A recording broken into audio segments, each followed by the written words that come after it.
Hello दोस्तों, स्वागत है आपका हमारे YouTube चैनल जनहित स्किल्ड में। दोस्तों, यदि आप हमारे चैनल पर पहली बार आए हैं तो चैनल को सब्सक्राइब जरूर करिएगा और वीडियो पसंद आए तो वीडियो को लाइक जरूर करिएगा। दोस्तों, हमारे बहुत सारे साथियों को कमेंट आ रहा था, सर HT ब्रेकर पर वीडियो बनाएं, HT सिस्टम को हम कैसे ऑपरेट करें उसके बारे में वीडियो बनाएं। तो दोस्तों, आज मैं बहुत ही महत्वपूर्ण वीडियो बनाने वाला हूं। जैसा कि आप वीडियो में लाइव देख रहे हैं, मेरे पास है HT का BCB ब्रेकर। तो आइए दोस्तों, सबसे पहले हम समझेंगे कि BCB है क्या। तो दोस्तों, BCB यानी कि वैक्यूम सर्किट ब्रेकर। वैक्यूम क्या है दोस्तों? वैक्यूम का मतलब होता है शून्य वायु रहित परपथ भंजक। एक ऐसा स्थान जहां पर ऑक्सीजन का नामो निशान ना हो। और दोस्तों, आप सभी लोगों ने पढ़ा होगा, आग लगने के लिए 3 तत्व आवश्यक हैं: ऑक्सीजन, ईंधन और टेम्परेचर। जहां ये तीनों तत्वों का ट्रायंगल बन जाएगा, आग लग जाएगी। और जहां आप इन तीनों में से एक भी तत्व डेडिकेट कर दोगे तो आग नहीं लग सकती। तो ऐसे ही दोस्तों, यहां पे ये जो हमारा BCB ब्रेकर है, इसके अंदर हमने ऑक्सीजन बिल्कुल खत्म कर दी, शून्य कर दी। तो जो हमारा BCB ब्रेकर है, उसके जो हमारे RYB जो कॉन्टैक्ट हैं, वो अलग अलग सेपरेट सिलेंडर के अंदर होते हैं और वहां पे ऑक्सीजन बिल्कुल नहीं होती। जब हम ब्रेकर को मेक एंड ब्रेक करते हैं तो जब ऑक्सीजन नहीं होगी तो स्पार्क भी नहीं होगा। तो चलिए दोस्तों, आज का जो हमारा टॉपिक है वो है कि भाई हमारे जो HT मीटर होता है, HT मीटर के बाद हमारी जो सप्लाई आती है वो कहाँ आती है, और हम उसकी प्रॉपर BCB की ऑपरेटिंग के बारे में समझाएंगे। और BCB को कुछ इस पे सेफ्टी दी हुई है, हमें क्या क्या सेफ्टियों का ध्यान रखना होता है, उस सब के बारे में विस्तार से समझाने वाले हैं। तो लाइए थोड़ा सा कैमरे को आगे। दोस्तों, जैसा कि आप लाइव देख रहे हैं, यहां पे लिखा हुआ IC का मतलब होता है इनकमर BCB। तो दोस्तों, आपको वीडियो में देखने में ये बिल्कुल एक ब्रेकर दिखाई दे रहा होगा। तो आज मैं आपको प्रॉपर बताऊंगा ताकि आप कहीं भी साइड पर नहीं जाएं, प्रॉपर देखते ही समझ जाएं। तो दोस्तों, ये पूरा जो है, ये हमारा एक ब्रेकर नहीं है, ये 3 ब्रेकर हैं हमारे। दोस्तों, यहां से लेकर यहां तक ये हमारा इनकमर BCB इनकमर मेन है, एक ब्रेकर है। और यहां से लेके यहां तक ये हमारा साइड पर जितने ट्रांसफॉर्मर होंगे उतनी आउटगोइंग होती है। तो ये हमारा BCB मेन इनकमर है, ये हमारा आउटगोइंग 1 है, और ये हमारा यहां से लेके यहां तक आउटगोइंग 2 है। तो हमारी साइड पर जहां पर हम आए हुए हैं, यहां पर 2 ट्रांसफॉर्मर हैं। दोस्तों, जब भी हमें किसी ट्रांसफॉर्मर पे काम करना होगा, ट्रांसफॉर्मर 1 पे काम करना होगा, तो यहां से हम मेन काट के कोई भी हमें काम करना हो कर सकते हैं। 2 पे काम करना होगा तो यहां से आउटगोइंग से हम 2 की सप्लाई काट के ट्रांसफॉर्मर पे काम कर सकते हैं। तो दोस्तों, इसकी कुछ महत्वपूर्ण सेफ्टियां हैं, उनके बारे में मैं बताऊंगा।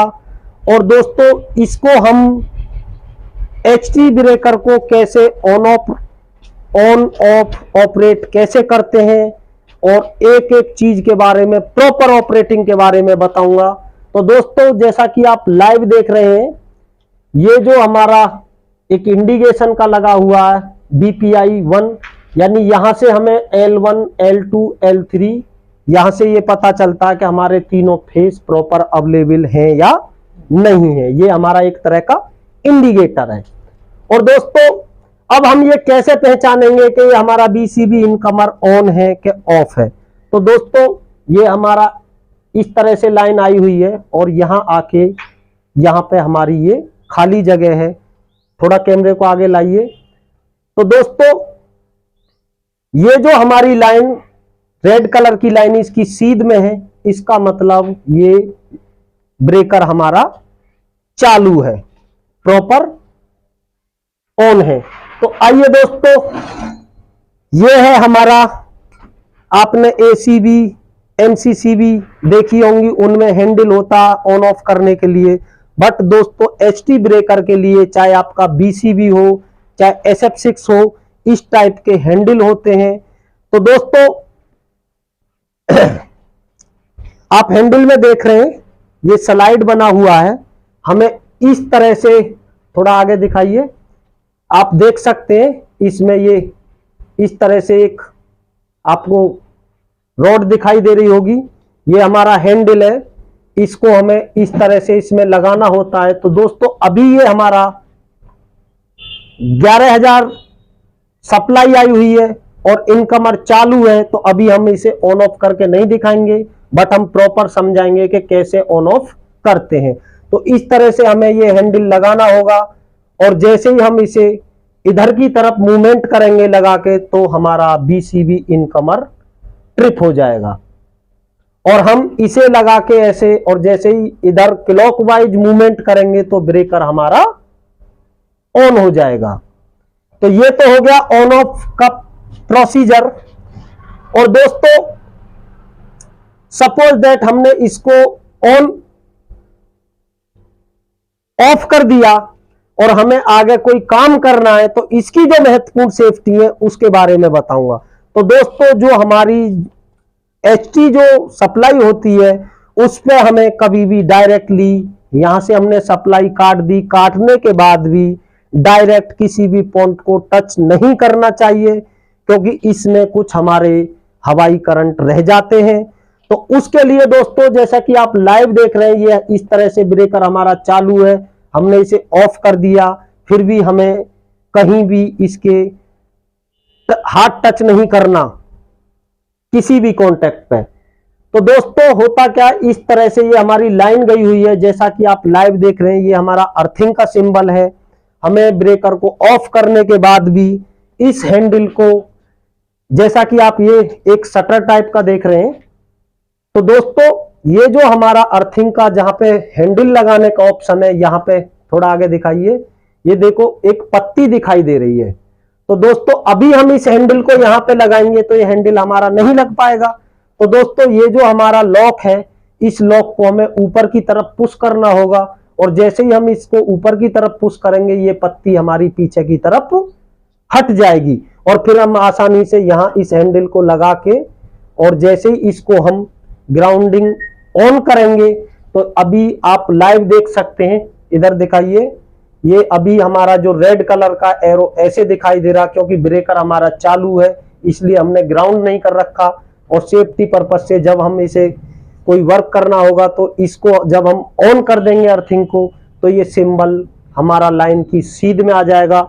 इस तरह से जो भी हमारा हवाई करंट होगा वो ग्राउंड हो जाएगा। उसके बाद भी दोस्तों फिर भी हमें कोई बांस टाइप का, कोई सूखी लकड़ी का डंडा लेके, और हमारे ये अर्थिंग होती है, जैसा कि आप लाइव देख रहे हैं ये अर्थिंग है, अर्थिंग के साथ कोई वायर कनेक्ट करके और सूखे बांस के डंडे के साथ में वायर कनेक्ट करके हर पॉइंट पे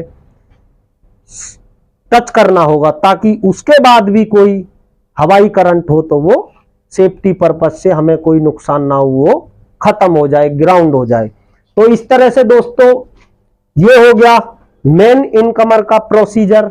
इसी तरह से ये हमारा आउटगोइंग 1 का, इसी तरह से आउटगोइंग 2 का, ये आउटगोइंग 1 के लाइन 1, लाइन 2, लाइन 3 के लिए इंडिकेशन, ये आउटगोइंग 2 के लिए लाइन 1, लाइन 2, लाइन 3 के इंडिकेशन। और दोस्तों इस पे यहां आप देख सकते हैं लिखा हुआ इमरजेंसी ट्रिप, ये हमारा इमरजेंसी स्टॉप बटन है, ये औरों पे नहीं दिया हुआ, इस पे दिया हुआ है नंबर 2 पे। हमें कोई इमरजेंसी में कोई बड़ा नुकसान होने वाला हो और इमरजेंसी में हमें विदाउट हैंडल के भी हम इसको रिलीज कर देंगे, उस बटन को अंदर की तरफ पुश कर देंगे, तो हमारा आउटगोइंग से ट्रांसफार्मर 2 की सप्लाई कट जाएगी। तो दोस्तों इस तरह से ये प्रॉपर हो गया ऑपरेटिंग के बारे में। आइए दोस्तों इसमें कुछ इधर साइड में आप देख सकते हैं, दो इंडिकेटर टाइप के आपको मीटर टाइप के दिखाई दे रहे हैं, मैं इनके बारे में भी बता देता हूं जब यहां पे आया हुआ हूं। तो दोस्तों यहां पे लिखा हुआ है WTI यानी कि वाइंडिंग टेम्परेचर इंडिकेटर, यहां पे लिखा हुआ OTI यानी कि ऑयल टेम्परेचर इंडिकेटर। दोस्तों इनका जो कनेक्शन है वो सीधा हमारी ट्रांसफॉर्मर की वाइंडिंग से है और ये ऑयल से है। जब हमारा जो ट्रांसफॉर्मर होता है उसमें हम ऑयल टेम्परेचर की सेफ्टी 90 डिग्री सेंटीग्रेड पर रखते हैं और वाइंडिंग टेम्परेचर की सेट पॉइंट हम 95 पे रखते हैं। बहुत सारे हमारे साथियों से इंटरव्यू में एक क्वेश्चन पूछ लिया जाता है कि ऑयल टेम्परेचर ज्यादा होता है या वाइंडिंग टेम्परेचर ज्यादा होता है, तो हमारे साथी बता नहीं पाते हैं। तो दोस्तों जब हमारे ट्रांसफॉर्मर पर लोड पड़ेगा तो सबसे पहले हमारी वाइंडिंग ही हीट होती है, उसके बाद ऑयल हीट होता है। तो इस तरह से वाइंडिंग टेम्परेचर हमेशा ज्यादा होता है। तो दोस्तों ये हमारा एक स्पेस हीटर लगा हुआ है। इस एरिया में सर्दी के मौसम में या बरसात के मौसम में कोई मॉइस्चर होगा तो ये मॉइस्चर को खत्म करता है। और दोस्तों ये आप देख सकते हैं, ये हमने जो हमारा ट्रांसफॉर्मर है उसके अंदर थर्मोस्टेट की सेटिंग दे रखी है। तो इस तरह से दोस्तों उम्मीद करूंगा कि आपको जो मैंने HT ब्रेकर ऑपरेटिंग के बारे में बताया है प्रॉपर तरीके से आप समझ गए होंगे। तो दोस्तों बने रहिए हमारे जनहित स्किल्ड के साथ में और भी अनेकों नॉलेजेबल वीडियो देखने के लिए। और दोस्तों सबसे खास बात यह है हमारा 1 मंथ का ऑफलाइन टेक्निकल कोर्स रहता है जिसमें हम थ्योरिकली सेंटर पर और प्रैक्टिकली प्रॉपर साइड पर ले जाकर हर इक्विपमेंट के बारे में प्रॉपर इसी टाइप से समझाते हैं। और दोस्तों सबसे खास बात यह है कि यह कोर्स मात्र 1 मंथ का है। देश के किसी भी कोने से आकर हमारे टेक्निकल के साथी हमारा कोर्स ज्वाइन कर सकते हैं। बहुत सारे हमारे साथी ऐसे हैं जो ITI डिप्लोमा BTech करने के बाद भी अपना कोई रेफरेंस ना होने की वजह से किसी अलग फील्ड में वर्किंग है। तो दोस्तों उन्होंने ITI डिप्लोमा BTech किसी भी ईयर में पास आउट किया हो और जितना उन्होंने किसी गवर्नमेंट की तैयारी के चक्कर में या कोई भी रीजन रहा हो या कोई पारिवारिक स्थिति रही हो, जितना उन्होंने पहले किया होगा हम लोग उसी गैपिंग को एक्सपीरियंस में बदलने का काम करते हैं और 100% जॉब प्लेसमेंट कराते हैं। और दोस्तों हॉस्टल फैसिलिटी बिल्कुल फ्री में अवेलेबल है। हॉस्टल फैसिलिटी का कोई चार्ज नहीं है और जॉब प्लेसमेंट का भी कोई चार्ज नहीं है। आइए दोस्तों अब हम बात करते हैं फीस की कि हमने कोर्स की फीस क्या रखी हुई है। तो दोस्तों हम कोर्स की फीस मात्र 2500 रुपये लेते हैं और जैसे ही बच्चे को जॉब प्लेसमेंट करा देते हैं 2500 रुपये हम तब लेते हैं। तो इस तरह से दोस्तों जो कोर्स की टोटल फीस है वो मात्र 5000 रुपये है। और दोस्तों जो हमारे साथी पहले से टेक्निकल में वर्किंग है और कई वर्ष से एक ही पद पर कार्यरत हैं और पद प्रमोशन नहीं हो रहा, तो उस टाइप की भी हम नॉलेज प्रोवाइड कराते हैं और 100% पद प्रमोशन कराते हैं। अधिक जानकारी के लिए दोस्तों YouTube पे हमारे जनहित स्किल्ड चैनल को सब्सक्राइब करें और डिस्क्रिप्शन में दिए हुए नंबर पर संपर्क करें। मैं आपका साथी भरत। जय हिंद, जय भारत।